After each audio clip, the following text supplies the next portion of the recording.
For antiwar.com, I'm Scott Horton. This is Anti-War Radio.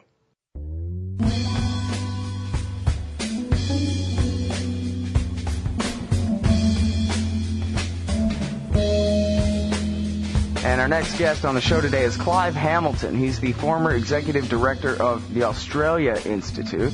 And he's got this article at Counterpunch that is going to knock your socks off.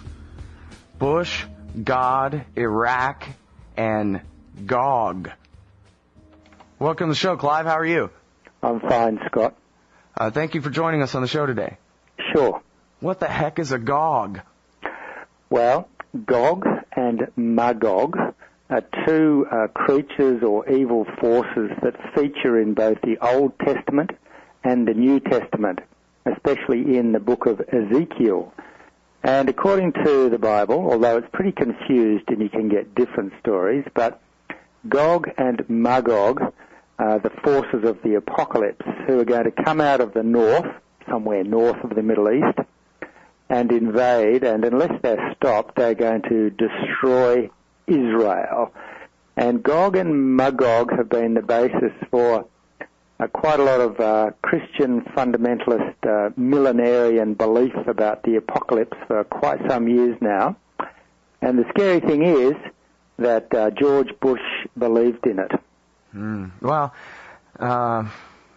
let me put that question on hold for a minute and go through some of this story here. Again, the article is at counterpunch.org. Bush, God, Iraq, and Gog. And the story is about a conversation that George Bush Jr. had with France's President Jacques Chirac. Tell us what happened here and when. What was it, 2003, when Bush was trying to get France to go along with the war. Is that right? That's right.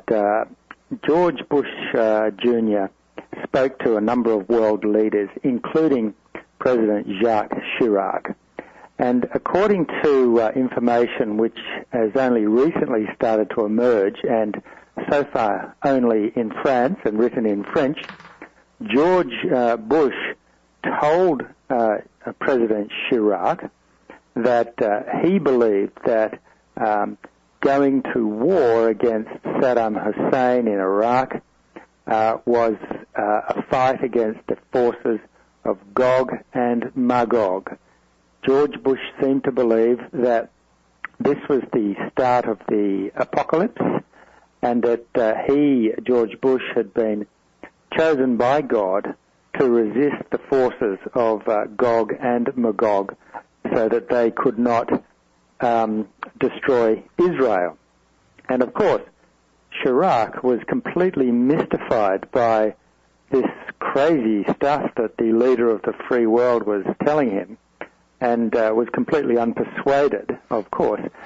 That's funny. So, I haven't heard anybody call America the leader of the free world in so long. That was nice. I'm sorry. Go ahead. Indeed. The leader of the free world believes, apparently, in his biblical prophecy and his unique role in seeing the whole thing play out and stopping it happening. So what happened was Chirac, who was, as I say, stupefied by this conversation he'd had with President Bush, asked his advisors what the hell it was all about. They had no idea. And so they decided to consult a leading theologian, a professor of theology at the University of Lausanne called Thomas Romer. And so Romer wrote a report to the Élysée Palace, that is Chirac's public servants, explaining about Gog and Magog and what Bush must have meant.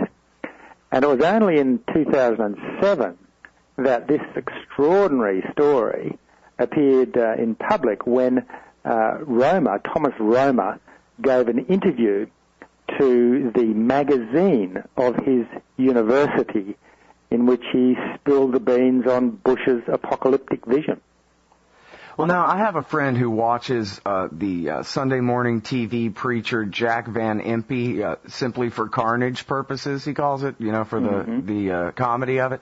And he says that when Jack Van Impe, who's I think is a pretty standard, TV evangelist crazy, when he talks about Gog and Magog, he's talking about Russia or the European Union or China or something, nation states that these names stand for. Do you have any indication whether Bush was, talking about, some demons loose on earth he believes in, like completely magic, or this is to him a metaphor for, I don't know, Hezbollah in southern Lebanon or something? I mean, I'm not sure exactly, or do you know, have any idea what he was getting at really there? Well, asking someone to work out what was going on in George Bush's mind is sort of cruel and unusual punishment. Yeah. But particularly as the story of Gog and Magog, if you go and look in the various books of the Bible, it's very confused and there's really no consistent story. Some people do interpret Gog and Magog as being Russia. It's the country from the north. It's very uncertain. From what we can gather from the information available, Bush saw Saddam Hussein, and remember that Bush believed, although there was no evidence of this whatever, that al-Qaeda and Saddam Hussein were in cahoots. So in going into Iraq, perhaps Saddam was Gog and al-Qaeda was Magog. I mean, who can tell? But we do know that Bush did talk about the need to go into Iraq with the military to stop Gog and Magog. So what sort of crazy connection he was making, who knows? Well, and see, this is where, obviously there are other stories like this. He told Pat Robertson, apparently, we're not going to have a single casualty there. It's, this whole thing is going to be magic. And he told a Palestinian parliamentarian or something, I think, that he was on a mission from God, like the Blues Brothers or that kind of thing. But I wonder when I hear these stories whether this isn't just Junior trying to talk smart by repeating something he heard somewhere or something. You know what I mean?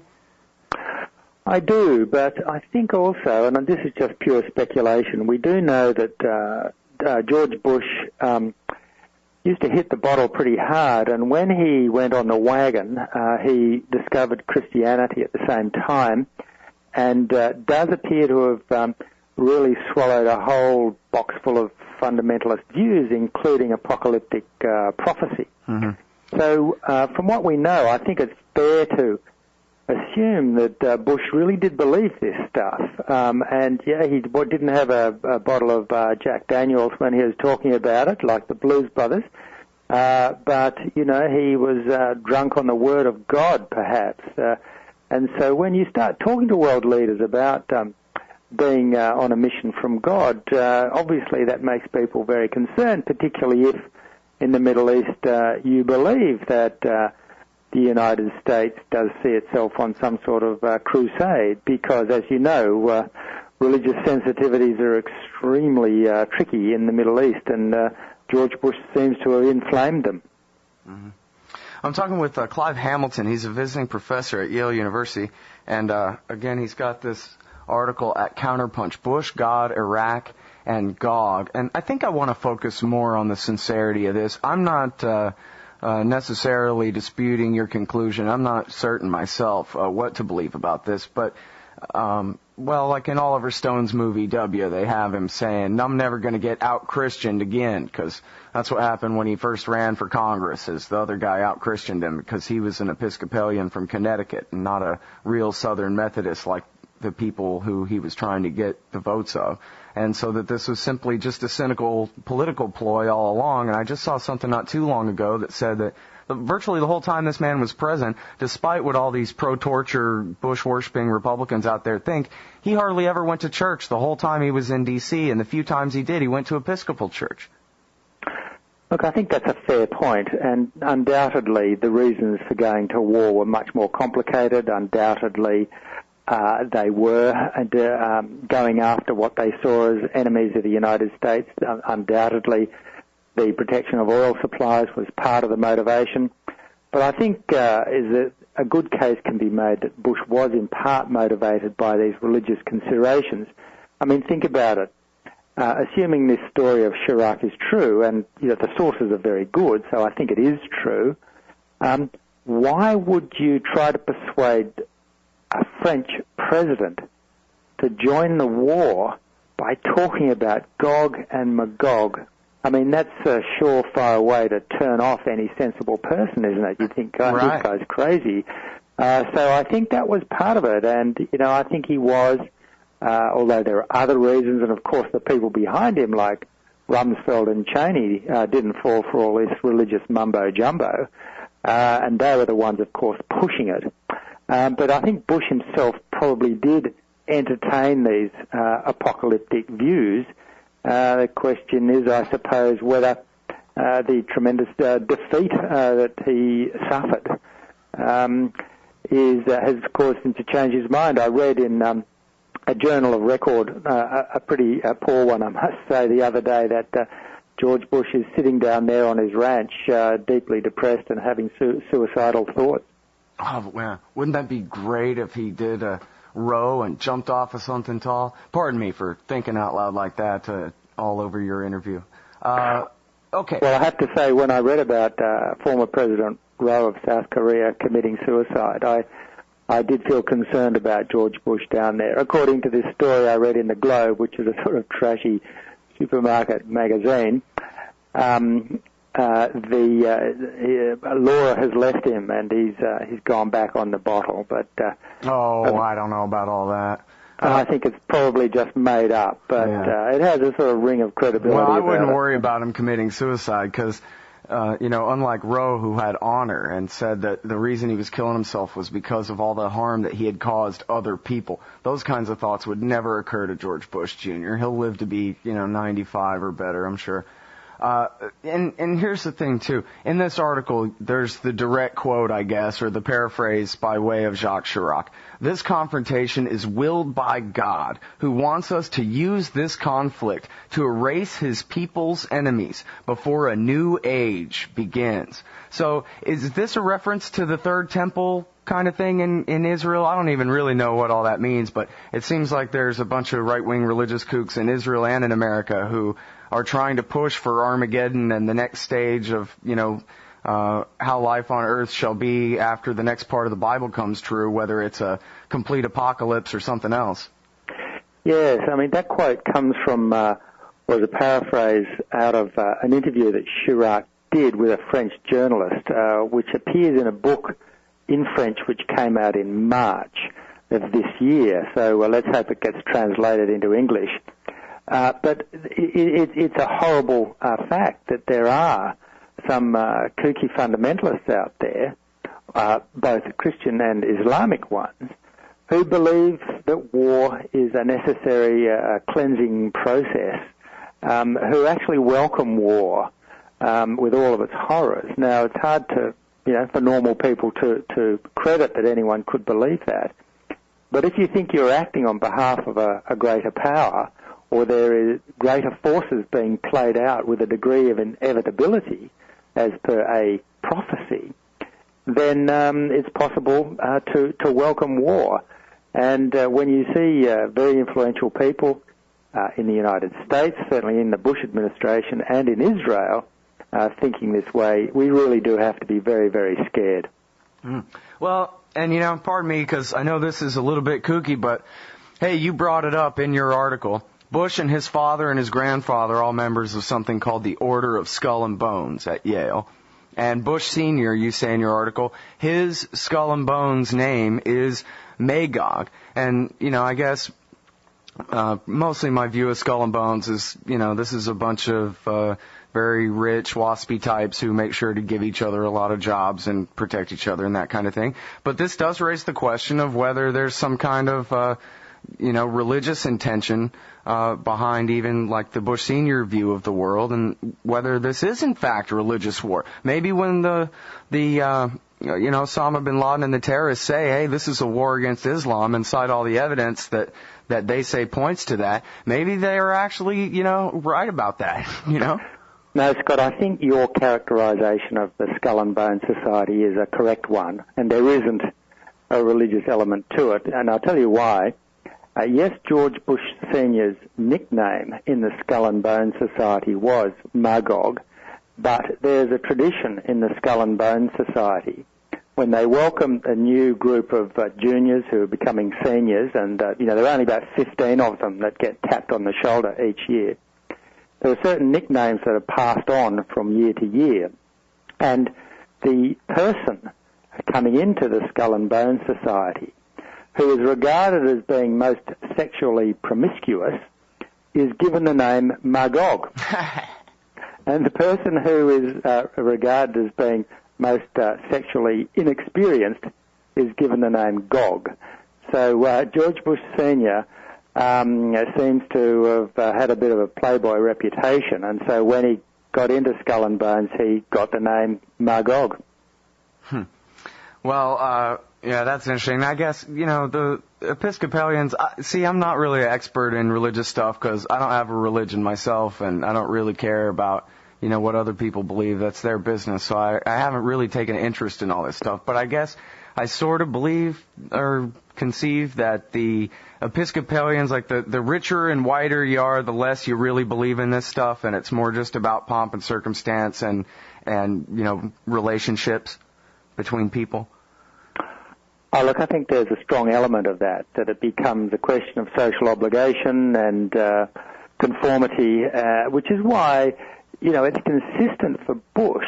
Bush doesn't like, there is W, he doesn't like to talk about Skull and Bones or Yale because he really has repudiated that whole, WASP, East Coast, Yale ruling class type of background which he grew up in, because remember he reinvented himself as a good old Texas boy and started mixing not with the Episcopalians but with the fundamentalists.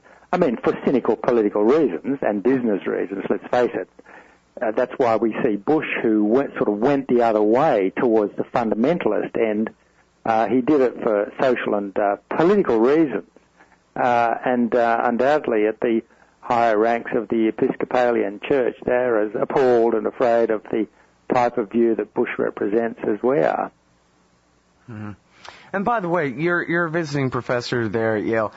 What's the deal with Skull and Bones nowadays? It seems like it's in the age of the internet, there's no secret about it, right? And anybody wants to know about that kind of thing can learn all about it. Is it still the richest, whitest sons who get tapped to run that thing, or is it pretty much just a joke nowadays, or what?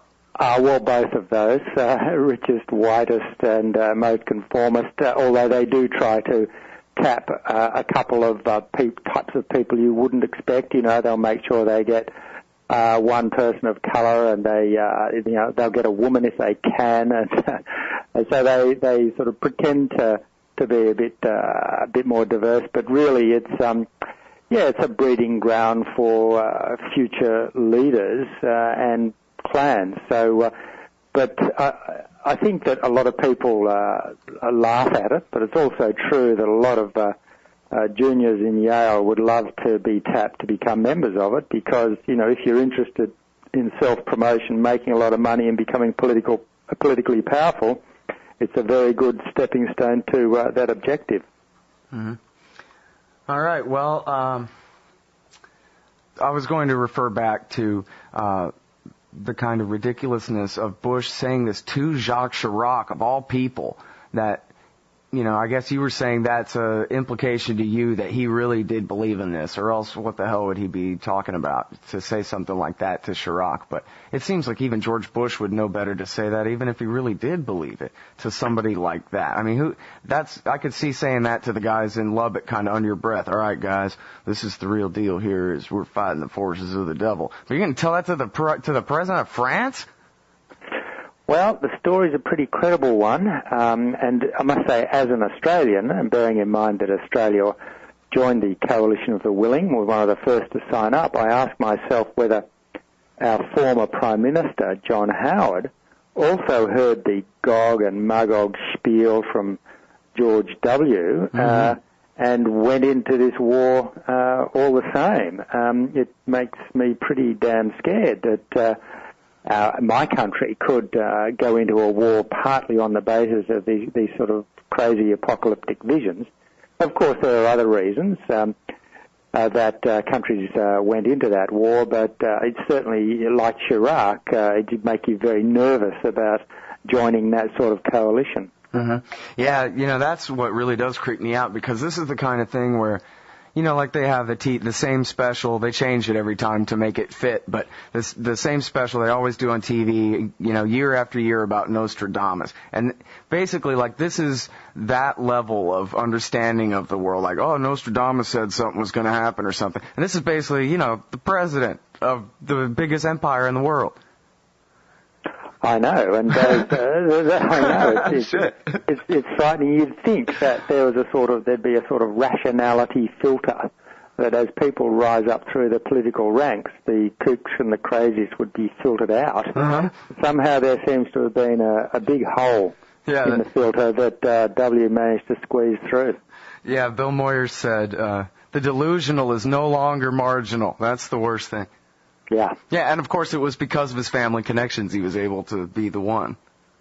Well, and some powerful business interests that could see, and political interests that could see that here is a person that could potentially be president and who would fulfill our ambitions better than anyone else. So there's no doubt, you don't have to be a conspiracist to see what was going on politically in the way in which George W. was the perfect person to carry through the plans and interests of some very powerful business and political elites.